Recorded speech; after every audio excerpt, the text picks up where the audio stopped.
come twice a year now. Thank you. We're going to take a little trip back this morning to 1968 in the Republic of Vietnam.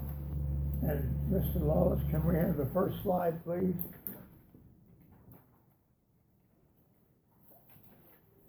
I just throw this up here to refresh your memory of the entire country of Vietnam. We're going to be concerned primarily with this portion down here, which is where I was located with my battalion. But we have, of course, north and south, Thailand, Laos, and so forth. But let me just say that I want to talk about, you probably wonder what outfit I have on. This is the jungle fatigue that was worn during this time by the Army and the Marine Corps in Vietnam. And I still have one of them left. I have another one in the museum down here, which has subdued insignia on it. This bright insignia was right at the end of this time frame when we were changing over in 1968. Well, I was assigned to the 199th Light Infantry Brigade. Now let's go to the next slide, please.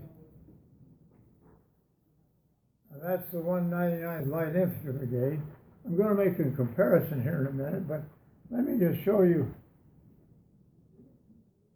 There's the patch, same as the one I've got on this sleeve right here.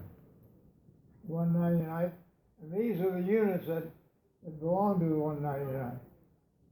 The 3rd of the 7th right here, the 7th Infantry Regiment, one of the most battle-honored regiments in the Army.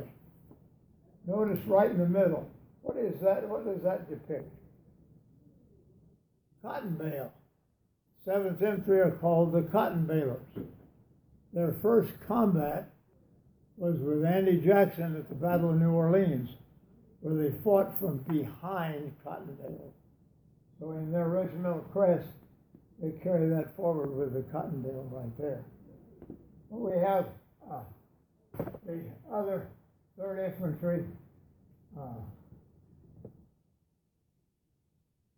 12th Infantry, and the artillery.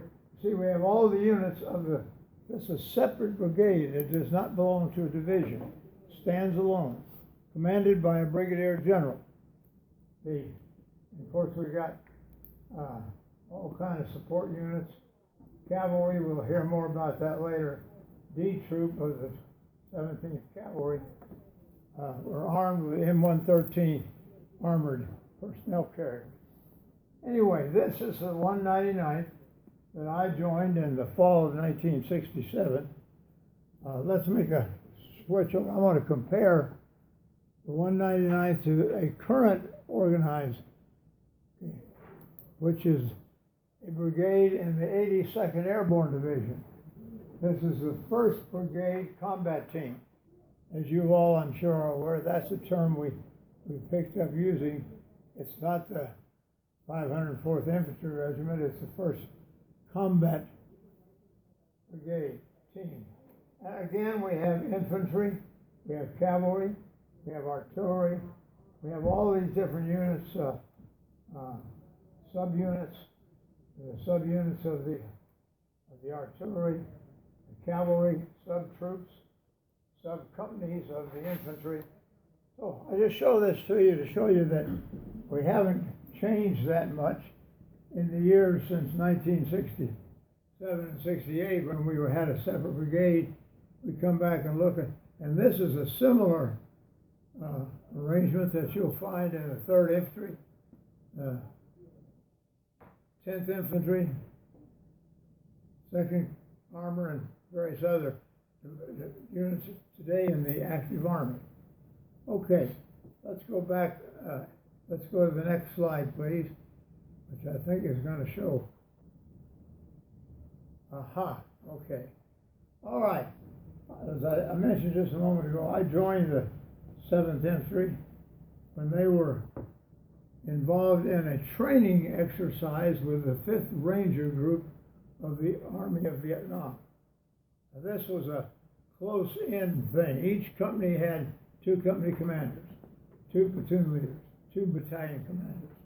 They were integrated down to the squad level.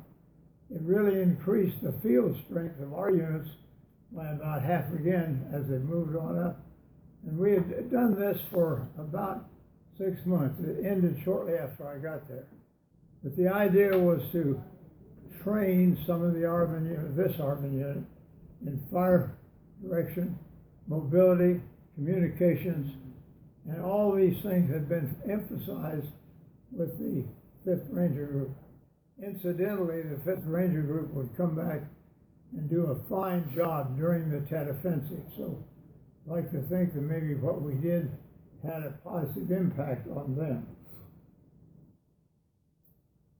Well, this is a map of south of Saigon. Saigon's up in here, down the main supply route.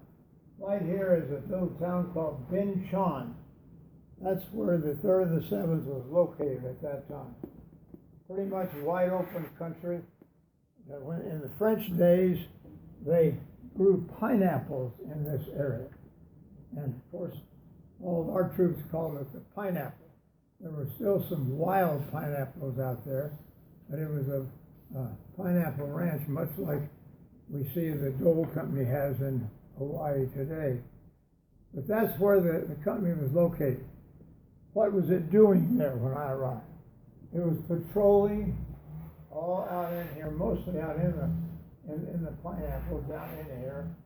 There were 2 other battalions of the 199th. They were on over that way. We had a whole area of U.S. units doing patrolling, and we were on the left, and the others to our right. So that's where we were. We were about 12 miles up the road to get to Saigon, and we'll get to that in just a few moments. In November of '67, they moved our battalion over the other side of Saigon. Can I go back to the first slide again, please, Mr. Walls? I just want to. We moved out into this area right here, very close to the border. It was an unoccupied area at the time. We were moved out there to look for the VC and the NVA. Well, we moved out there and started doing some patrolling. Didn't see anybody. No contact, no enemy, no ambushes of our units, no fire, no mortar fire into our base camp at night. We couldn't understand, where is everybody? What's going on here? So we got the battalion S2 and the S3 in, and I said, hey guys, put together a good plan of checking out this area. Let's have a good plan for each of the rifle companies to get involved in going out and looking around. So we established a collection plan, and we turned our units loose and turned them around. And guess what they found? They didn't find any enemy, but they did find caches of supplies hidden in caves, under trenches. What kind of supplies? Ammunition, medical supplies, uniforms. What's that tell us? It tells us somebody was planning on doing something in that area because they had pre-positioned supplies medical, ammo, that they probably would need at some point in time. Well, we drew a conclusion from that the NVA and or the VC had been there, but they had withdrawn back to a safe area. So we contacted our brigade commander, Brigadier General Forbes, and went up to see him, and we gave him a little briefing on what we'd found out there in the way of supplies stored away and hold, but no people. They didn't even find any of the hot coals from a campfire. We weren't that close to them either. So anyway, General Forbes was interested because he had gotten some similar reports from the other battalions that I mentioned that were out in that area with us. Nobody was having any direct contact with our so-called enemy. Well, General Forbes said, hey, let's take this to the field force commander and tell him about what our collection plan has turned out. So Lieutenant General Fred Wyan was the field force, which is equivalent to a corps. In Vietnam, they call it field force. It's the same thing today you'd call multiple divisions under one commander. And General Wyan, himself a combat veteran of World War II in Korea, he was interested in what he saw there. And so we turned it over to him, and he instituted some changes in units doing some patrolling, and everybody started finding supplies, but nobody's on guard of the supplies. Well, that's interesting. That's a lesson. If you ever get in a situation where you're running into stored supplies, somebody's planning something, they're not there as a Christmas present for you and your unit. They're to be used later on. Well, we stayed out in that area out there from early November until the 31st, right after Christmas. In fact, between Christmas and New Year's, we were told to pack up. You're going back to, let's go back to that slide again, Mr. Laws. They brought us back right where we left, Ben Chon. So we moved back into a familiar area, began patrolling again, finding nobody. But the intelligence reports were coming in and telling us, hey, something's going on here. And I think the field force commander, right on up to General Westmoreland, were concerned, so they organized a circle around Saigon, called it the Capital Military District. And they took a circle that went right around Saigon in some 12 U.S. battalions, some Army, some Marine Corps, some ARVN, and everybody had a piece of the pie. And we were a part of that. We were detached from the 199th and assigned to the Capital Military District. But nothing, we didn't have any contact or anything until the 31st of January. What happened on the 31st? The enemy attacked all over Vietnam, north, south, VC, and NVA. And you know darn good and well those guys went back and picked up their ammo and their medical supplies and stuff that we had not confiscated. Anyway, when this began in 31 January, General Wyan organized his own task force. He took his deputy commander, who was a Major General Keith Ware, and organized Task Force Ware. But what did that do for us? Nothing. We just moved from the Capital Military District to Task Force Ware. And General Ware was a neat guy. He was a World War II veteran, a World War II Medal of Honor recipient. He was a hell of a soldier. And it was a pleasure working for him. Unfortunately, later in the war, he took over the Big Red One and was killed when his helicopter was shot down. But he was there for Tet Offensive.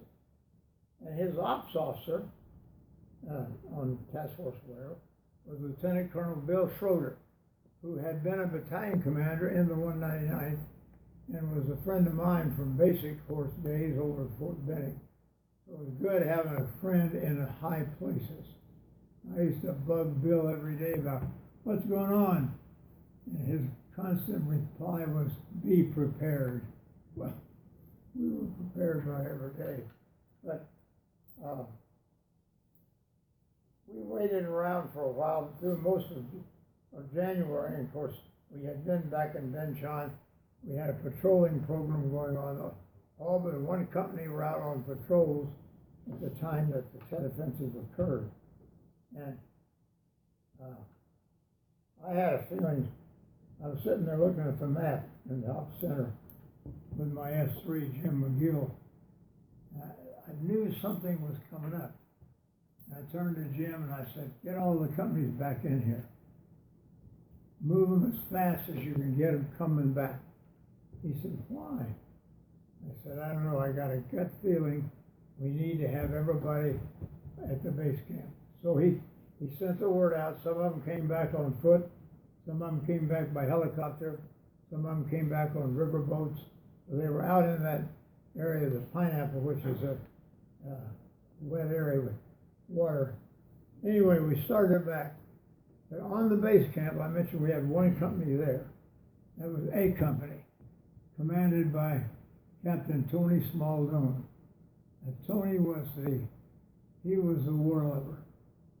If you've ever seen a movie about World War II and the Air Force, the Army Air Force, called The War Lover, Tony was similar to the actors in that movie.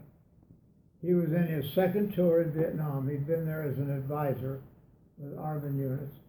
He was highly decorated. He had about 3 silver stars when he came to us.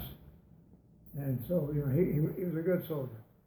And I couldn't have been happier to have him on the base camp that night when we were getting everybody else back in here.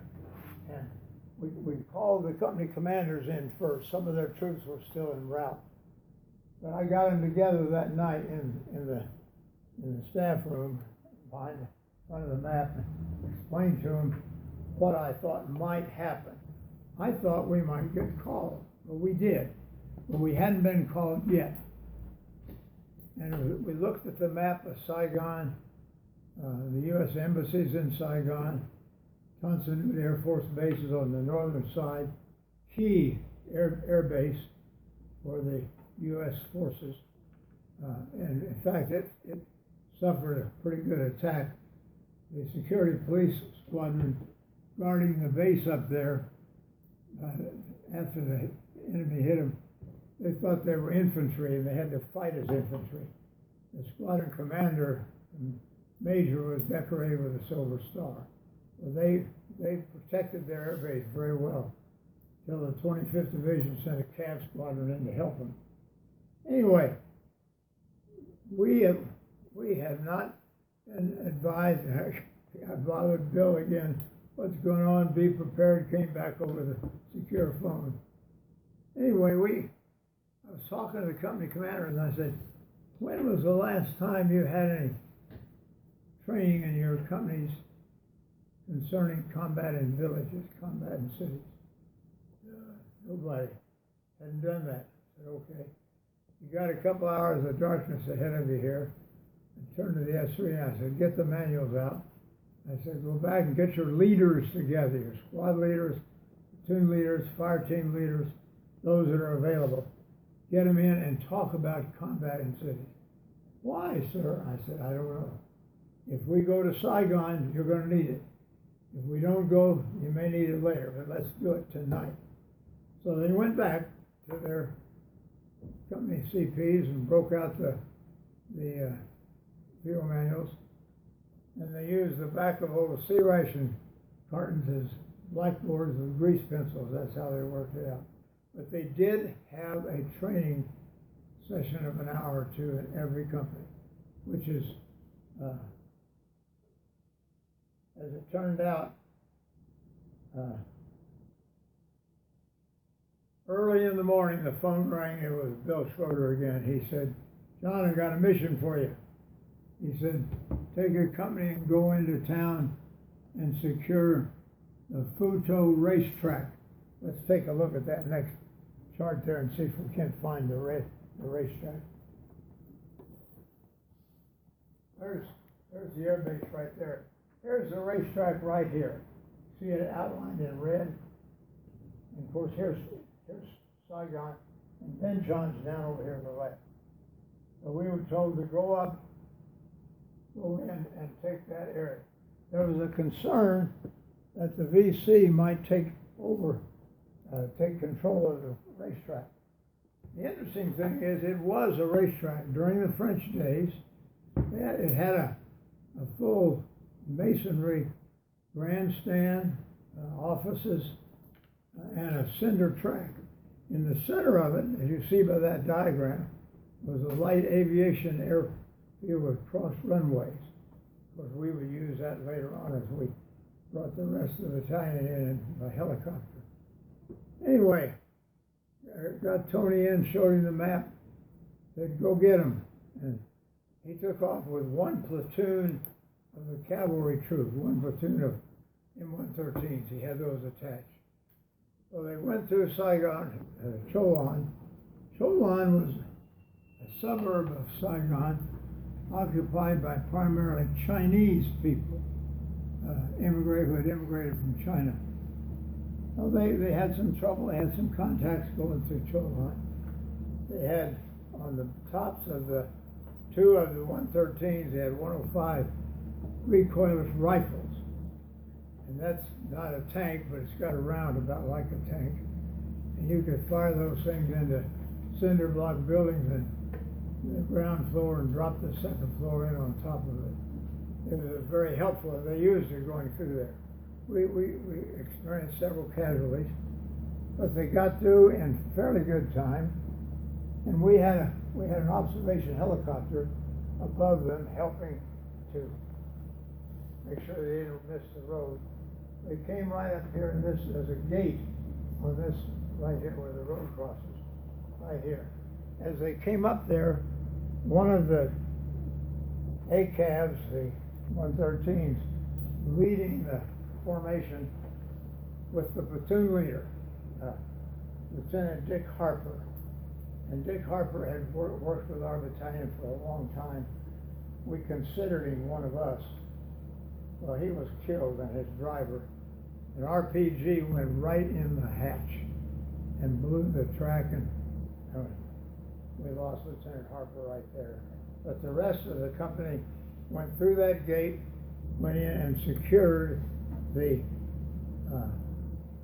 racetrack. Well, that was the thing we've been waiting to hear, was secure the racetrack, because we had helicopters waiting to bring the other parts of the battalion in. Other companies came in and landed on that runway in the middle of the racetrack, and we got the whole battalion in there by about 4 o'clock in the afternoon. Now, our headquarters remained at Ben Chon. We did not bring our headquarters company. In fact, the headquarters commandant stayed commanding the company, and he would fight around the company.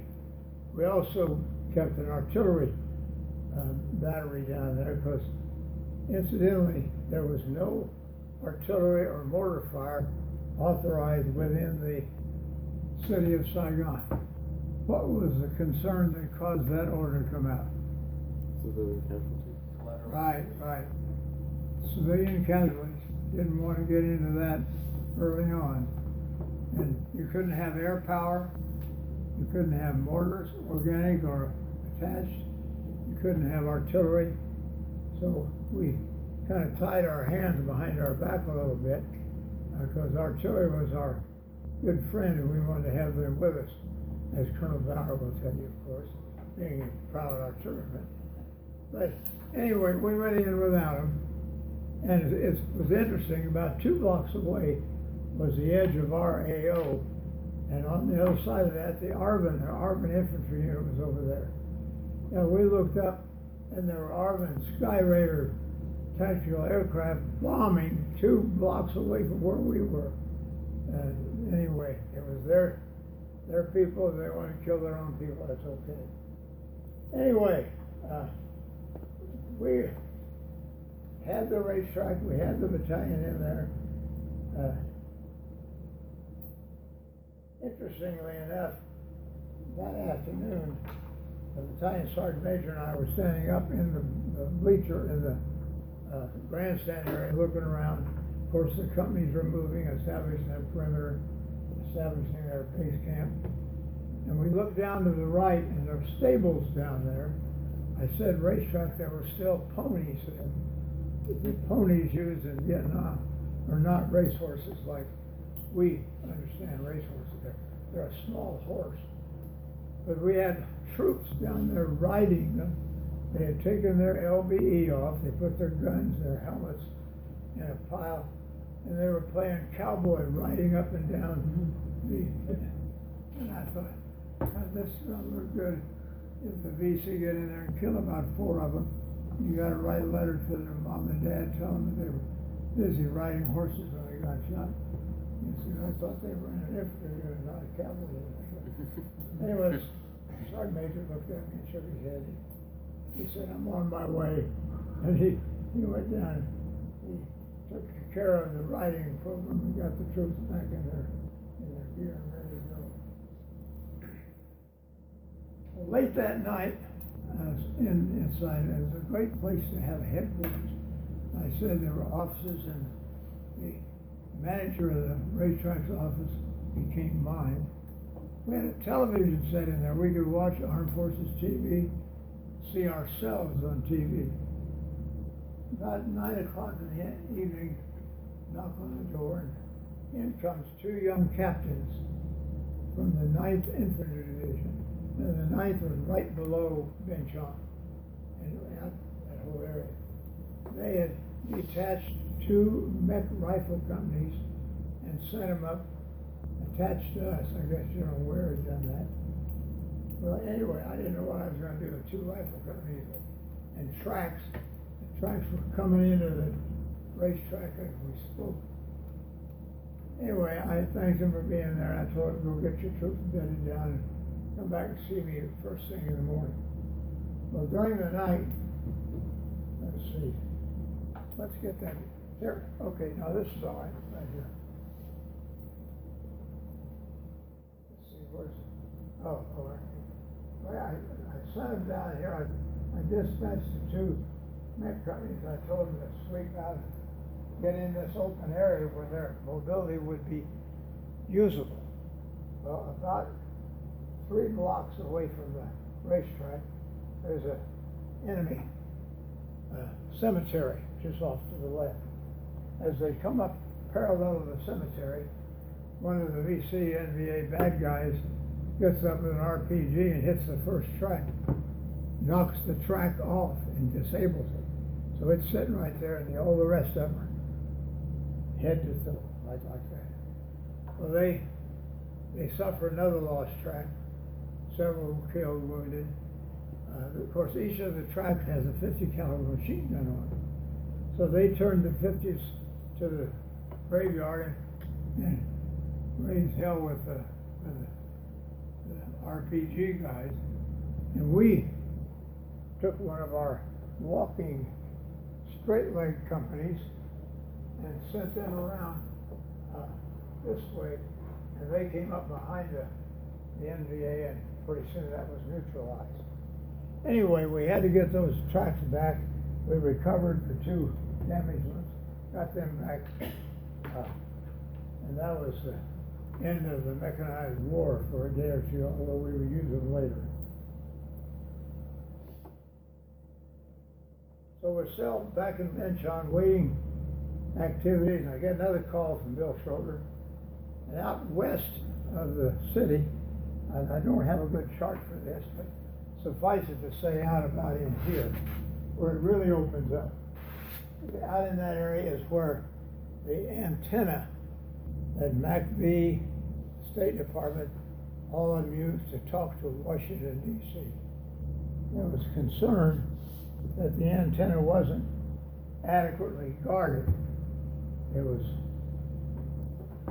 report was it was guarded by some local police, civilian police.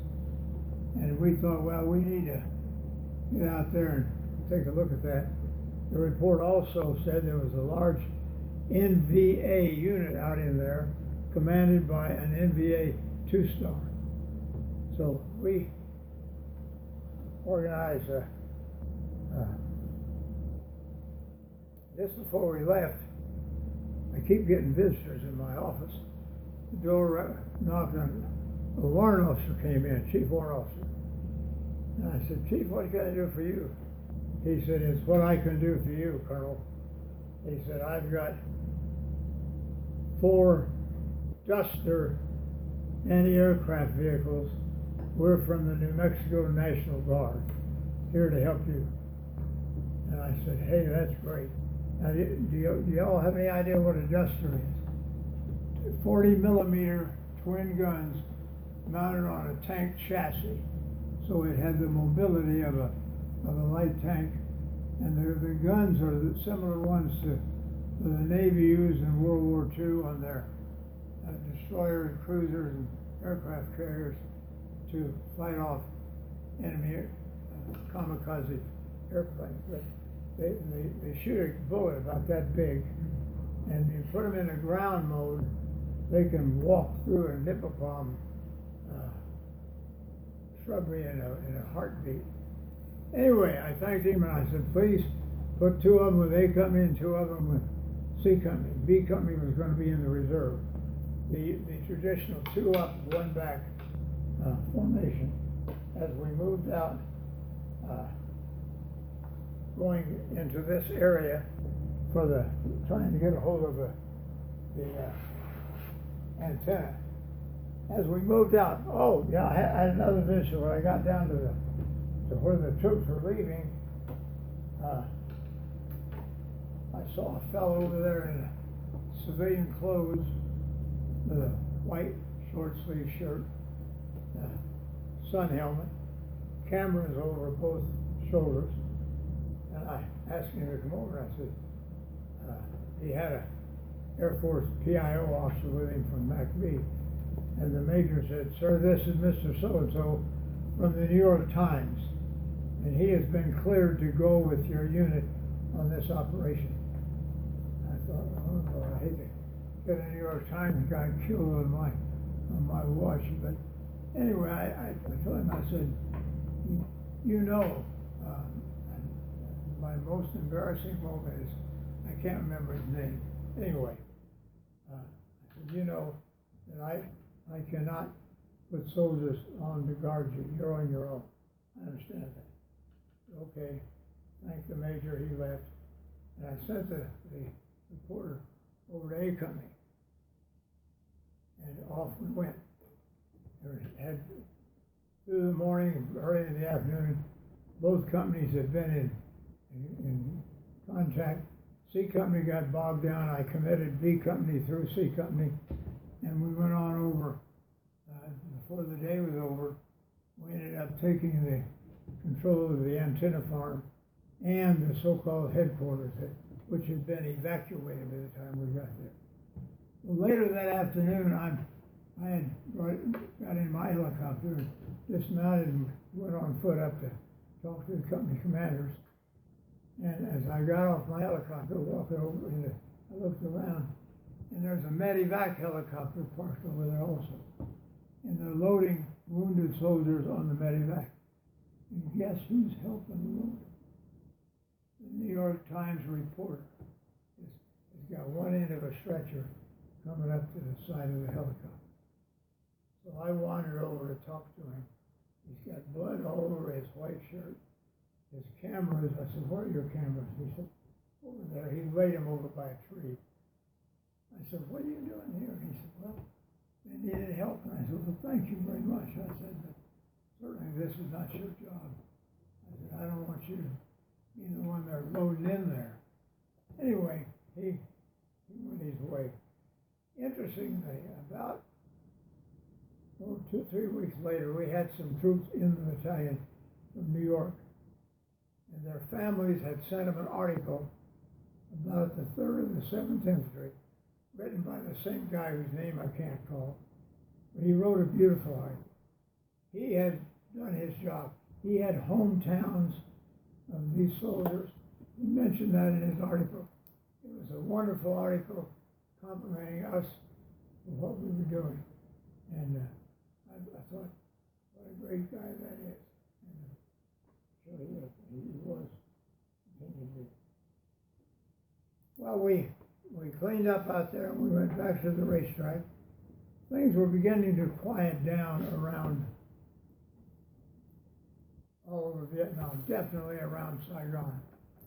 So we were advised to return to Viet Cong, and we went to some helicopter, but since it was not as active a war as it used to be, we ended up with trucks. When we took everybody back down to Viet Cong, you want to go back to that other slide there, Mr. Wallace? And we came down the main supply route to Viet Cong, some of us in trucks, some of us in helicopters, and we covered to our original station, which, as you will remember, is where it was when I joined there in the fall of '67. Well, the next day or two afterward, we had companies out patrolling, and which was, seems like every other word in that outfit was patrolling, but that's what infantry does. And we had Charlie Company, it was over in this area over here, and we received a note that they were pinned down by a larger force. Now, right close to them was a French farmhouse and a big barn. It looked like that's where the fire was coming from. Well, I called 1st Aviation Brigade Commander, Colonel Nick Sackey, an old friend from the 82nd Airborne Division. And Nick scrounged up about 8 helicopters from different units, but he brought them in himself. And we went over to extract Charlie Company, and we did. We got them out. A few wounded, we didn't lose any killed. Anyway, as it came back into Viet Cong, the Air Force liaison officer came in. I said, hey, does that restriction on air support apply out here? He said, no. I said, get some bombs on that farmhouse over there. And I think there's some ammo stored in there. So within about 30 minutes, 4 F-100s showed up, and they put a bunch of ordnance on that farmhouse and barn. It blew sky high. There was an ammo dump there. They hit one. Anyway, we went back the next day, swept through there. The living had departed. The still dead bodies all around, but it had been a way station place for the NVA. There were all kinds of supplies in there. That's where they were coming and going on their way to Saigon. Okay, I was relieved of the command and turned it over to another fellow in April of that year, but I had the opportunity to stay with the 3rd and the 7th throughout the whole Tet Offensive. Now, what are some of the lessons that we learned from this experience, the other experience that other battalions and brigades and divisions are going through? One thing I'd like to share with you, I told you that I had a gut feeling we needed to call the outlying companies back in. Medically, I don't think there's any pill or medicine for a gut feeling. The kind I had is one you might have someday. When you're in command of a unit, you don't know why you're doing something, but your inner self tells you, hey, I need to do something. Maybe it's something you learned in the basic course at Fort Benning. Maybe it's something you learned in ROTC here at Marion Military Institute. Maybe it's something you read in a book about the Civil War. But something in the back of your head may tell you someday that you need to attack, defend, move, do something. But don't necessarily disregard your gut feelings. They're real. They're based on your experience, based on your mission. So you may have to deal with one day. Well, the Tet Offensive militarily was a loss for the NVA and the BC. There's not a single battle from the EMZ to the bottom of fourth, to the bottom of the country that they won. They were defeated by the U.S. Army, by the U.S. Marine Corps, and the Army Rangers, the Army Airborne, and the Army Infantry. Militarily, it was a great victory for those of us who were involved. But sadly, back at home, the press painted a little different story of what we did. And every evening on TV, Walter Cronkite would be on there bad-mouthing what we were doing, which is unfortunate because a lot of brave men fought and died over there for their units, their buddies. And anyway, as we look back on it now, some years later, the part that sticks out is the victory that was won by those battalions and companies on the ground. What else have we learned? A few little things. What do you do when you're in a mechanized column and you're going through a built-up area or a restricted area? What do you do? If you've got mechanized infantry, do you dismount some of them? Send them ahead to screen for you and maybe save you some tracks. You might get some casualties out of your squads out in front, but it's a long-established axiom in the mechanized world. When you're going to a built-up, constricted area, get some infantry up there in front to make sure you're not running into an ambush. We developed a collection plan. That's something else you might think. You may not be in an area where you need a collection plan, but the collection of information that we did led us to assuming there was something badly wrong, and it led some people at higher levels to make the right decisions.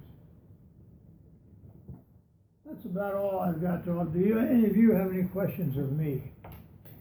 Was your base camp, was that in forest, or was that like rice fields? I'm sorry, say again? Your base camp at, John? Yeah, was that like woods, or like jungle? No, or was that... John was a village, and we were on the edge of it. We had some buildings there. We had a mess hall, we had a headquarters building. The troops had tents around the area, but it was a comfortable area.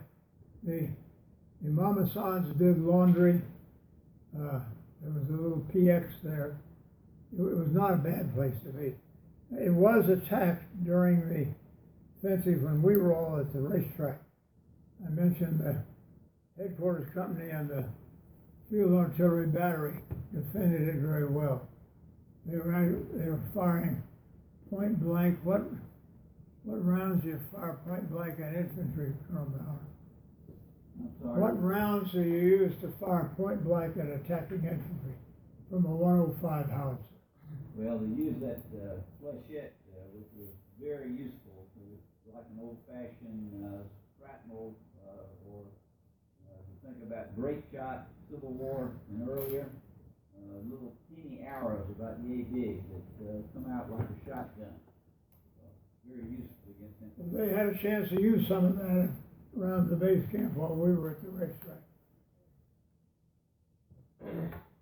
Gentlemen, that completes my presentation. I thank you for your attention. Okay, thank you very much, sir.